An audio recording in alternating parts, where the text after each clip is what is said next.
Doctor Sarvepalli Radhakrishnan. Doctor Sarvepalli Radhakrishnan हे भारताचे महान तत्त्वज्ञ, शिक्षणतज्ज्ञ आणि थोर नेते होते. त्यांचा जन्म 5 सप्टेंबर 1888 रोजी तामिळनाडूतील तिरुत्तनी येथे झाला. लहानपणापासून त्यांना अभ्यासाची आवड होती. त्यांनी तत्त्वज्ञान हा विषय निवडला आणि त्यावर सखोल अभ्यास करून ते जगप्रसिद्ध तत्त्वज्ञ झाले. ते उच्च कोटीचे शिक्षक होते. त्यांच्या अध्यापनामुळे विद्यार्थ्यांना नेहमी प्रेरणा मिळत असे. त्यांचे व्याख्यान हे केवळ ज्ञानाचे भांडार नसून ते जीवन घडविणारे होते. शिक्षक म्हणून त्यांचा प्रभाव अफाट होता. म्हणूनच त्यांच्या जन्मदिवशी म्हणजेच 5 सप्टेंबरला शिक्षक दिन साजरा केला जातो.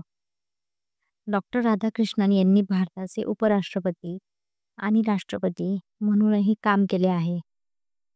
त्यांच्या कार्यकाळात त्यांनी संस्कृती, शिक्षण आणि अध्यात्म यांचा उत्तम संगम घडवून आणला.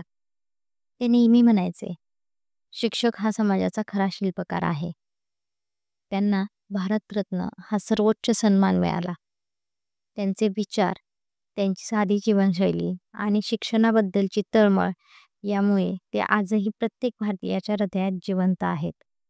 डॉक्टर सर्वपल्ली राधाकृष्णन हे केवळ एक शिक्षणतज्ज्ञ नव्हते, तर ते आदर्श शिक्षक, तत्त्वज्ञ आणि भारताचे गौरव होते.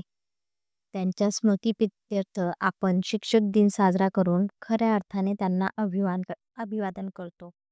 धन्यवाद.